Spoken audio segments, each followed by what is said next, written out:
Have you ever felt like you should have a bigger role, or wished you could make all the decisions? Well, that's exactly what happened to a man named Korah, a leader among the Israelites.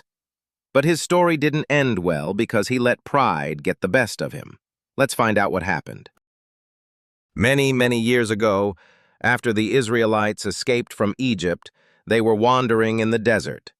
Moses, who had been chosen by God to lead the people, was doing his best to help them follow God's instructions. But there was one problem. Some people didn't think Moses was the right leader. One of them was Korah, a Levite, who worked in the tabernacle. He wasn't just anyone, he was a cousin of Moses and Aaron. He had an important role in the camp, helping lead worship in the tabernacle. But instead of being thankful, Korah started to feel that he deserved more. He began to think, why should Moses and Aaron have all the power? Aren't we all holy? Korah wasn't alone in his feelings. He talked to two men, Dathan and Abiram, and convinced 250 respected leaders to join him. They all marched up to Moses, demanding that Moses step down. "Why do you set yourselves above the rest of the people?" they said. "We're all the same, aren't we?" Moses, shocked and saddened by the challenge, fell to the ground.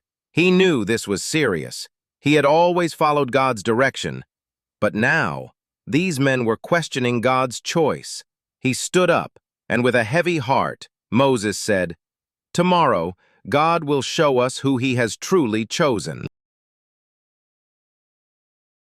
The next day, Moses told Korah and his followers to bring their incense burners, the special tools used in worship, to the entrance of the tabernacle. Moses and Aaron would do the same, and then God would decide who was truly his chosen leader.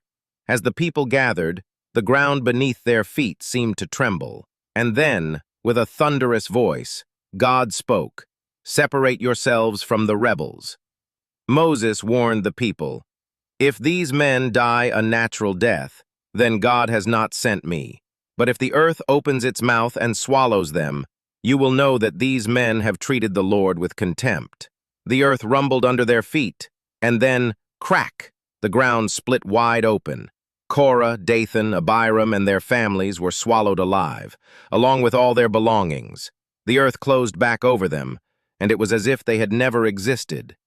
Just as the people were recovering from the shock, fire suddenly came down from heaven and burned up the 250 men who had offered incense. A blazing flame swallowed them whole, and all that was left was ash. The people were terrified. They had never seen anything like this before. Everyone knew without a doubt that God had shown them who was in charge. It wasn't about pride. It was about following God's plan and respecting his choices.